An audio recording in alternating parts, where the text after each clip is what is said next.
Interracial marriage. My friend just explained the conceptual definition of this amazing topic, but it was kind of confusing, right? Don't worry, I will explain it through a famous story so you can understand better. Once upon a time, there was a woman named Mildred Jeter and a man called Richard Loving. They were in love. Mildred was of African American, European, and Native American descent, but Mildred's family had deep roots in Virginia, where blacks and whites live a little racial tension. Richard, on the other hand, came from an English and Irish family, and they decided to get married in June of 1958. But their union violated Virginia's Racial Integrity Act that states, if any white person intermarry with a colored person, or any colored person intermarry with a white person, he shall be guilty of felony and shall be punished by confinement in the penitentiary for not less than 1 nor more than 5 years. Clearly, this situation greatly disillusioned the couple in love, since the love they had was very pure and true. However, they decided not to surrender, so they chose to look for another way to unite their love in marriage, until finally they found the solution: get married in Washington, D.C., since it was allowed there. And they did it on June the 2nd of 1958.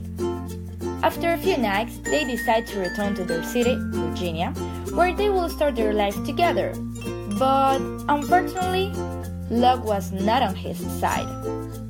A police officer broke into his home one July night with an arrest warrant for breaking the law, felony charges of violating Virginia's anti-massification law.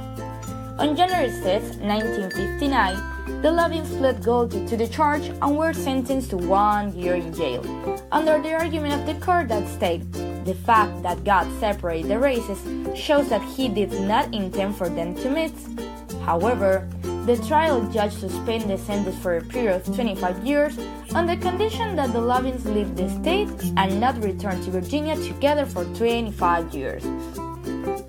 The Lovings decided to go to Washington, where they stayed several years breaking the Commonwealth law of Virginia, until one day, Mildred asked for help to Robert Kennedy, the Secretary of Justice, and he sent the petition to the American Civil Liberties Union, ACLU, with the aim of seeking advice about how they can legally return to Virginia.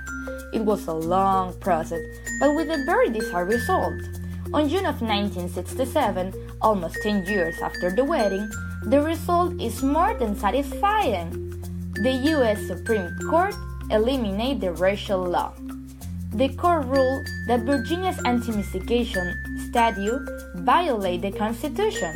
The Chief of Justice held that marriage is one of the basic civil rights of men, and under our Constitution, the freedom to marry or not marry a person of another race resides with the individual and cannot be infringed by the state, thus ending the ban on interracial marriage in other states, stating marriage is a basic civil right and deprives all citizens liberty without due process of law, also allowing the couple to legally return home and raise their kids. Interesting story, right? Now let's talk about the effect it has caused nowadays. Today, there are too many interracial couples on TV to count. However, in 20th century, interracial couples on TV shows were few and far between.